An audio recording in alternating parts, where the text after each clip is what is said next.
Chapter 9. A warrior's place is in battle.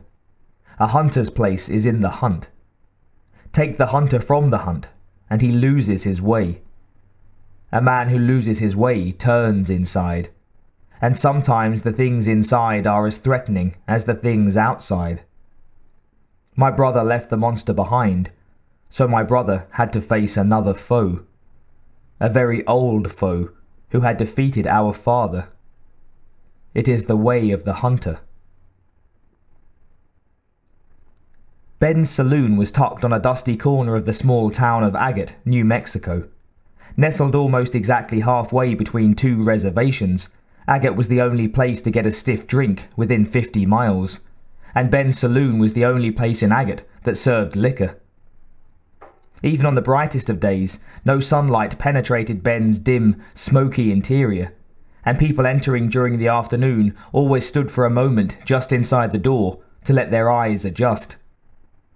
The place had a run-down feel, as if the saloon was as tired as the land that surrounded it. Old beer signs over the bar were coated with a layer of dust, their plastic chipped and faded. Beer glasses covered the back bar in front of the two large mirrors.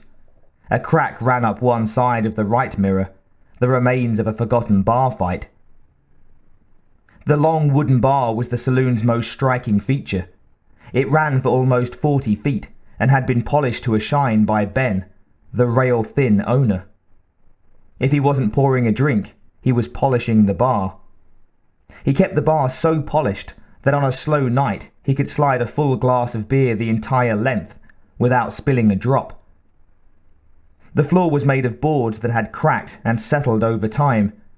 Even a sober man would stagger a bit as he crossed Ben's floor. A jukebox sat near the door.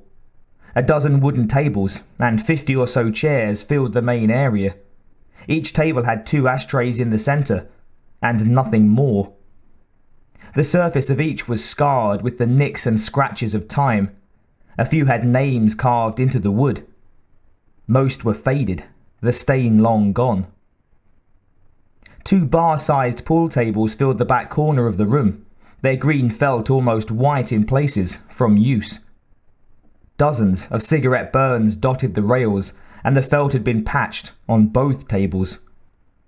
One table stood in a dip in the floor, and the regulars knew the right moment to brush against the table's side, so that a shot did or didn't go into the hole. Ben's did a tremendous business on the weekend. Its business midweek was also good, in the early evening. But by 1 in the morning, only a few dozen regulars usually remained. This night was no different.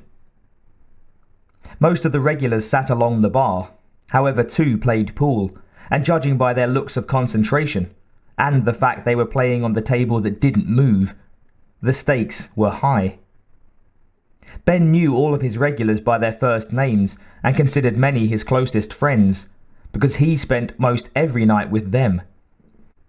He even knew the names of the former regulars, and the former regular who sat alone at a table against the wall was one that Ben had hoped would never return to this bar.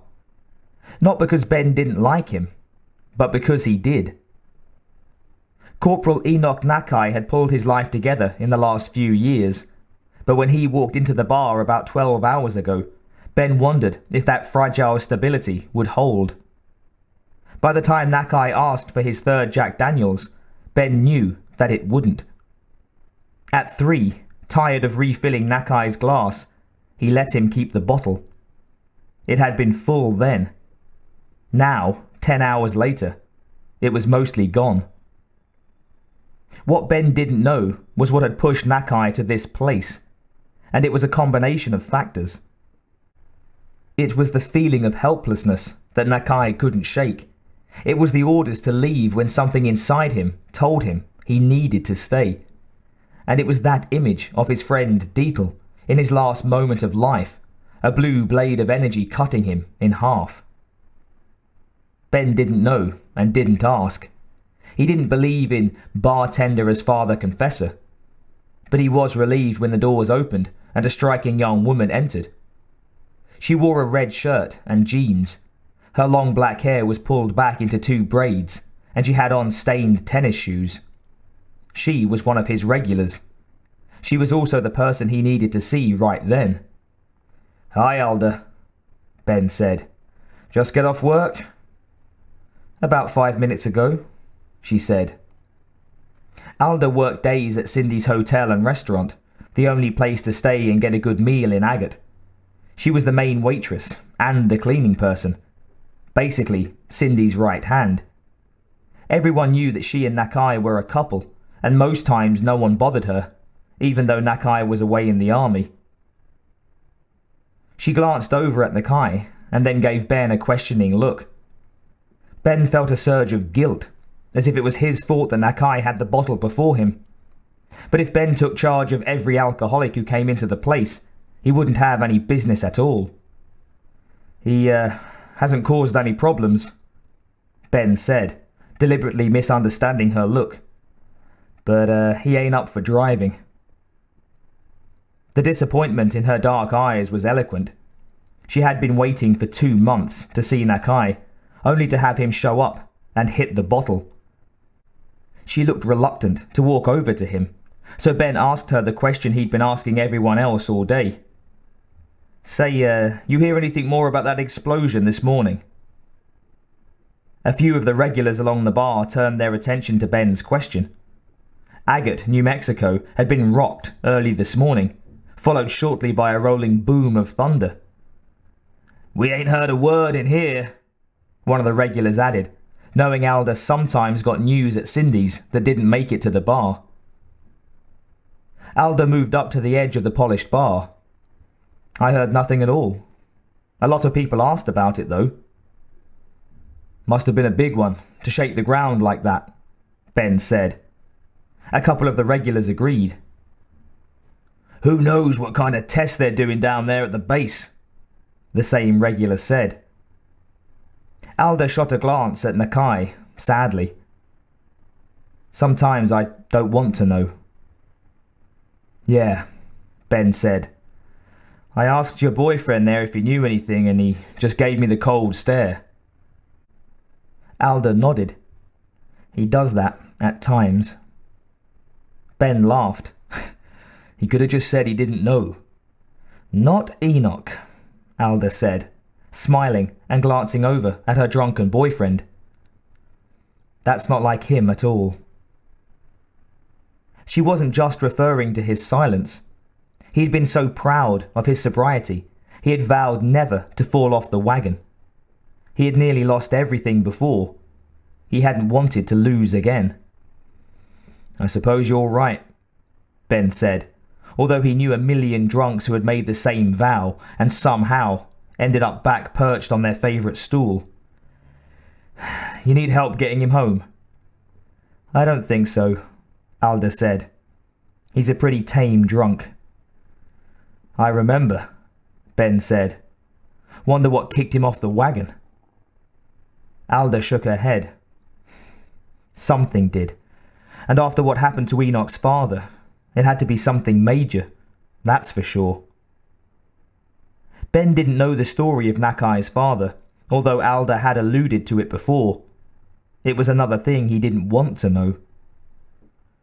"Well," he said, polishing the bar in front of him, even though it didn't really need it. "Holler if you need help." "Thanks," Alder said. He watched her walk over to Nakai and wondered what the attraction was. Sure, Nakai was a good-looking man, but he never said much, and he rarely smiled. Ben wished he could hear the conversation now, then decided he didn't want to. He clicked on the radio beneath the bar, hoping for news. Alder took her time getting to Nakai's table. He didn't notice her coming. When she reached his favourite spot, she leaned down beside him and said, "Are you just about ready to head home?" With you?" he asked, his words slurring. "With me." She reached out her hand to help him stand. How many times had they played this game? She didn't know. All she knew was that she had thought the game long over. Nakai shook off her offer of help. He used the table for leverage, pushed too hard, and went right over backward, ending up in a tangled heap with the chair on the wooden floor. Alder just shook her head in disgust, then glanced over at Ben and the regulars, watching along the bar. I guess I'm gonna need some help with the army boy here. Ben laughed. Nakai slept, his legs tangled in the chair, his mind finally clear of the images of Deetle, and of the fear of what was to come.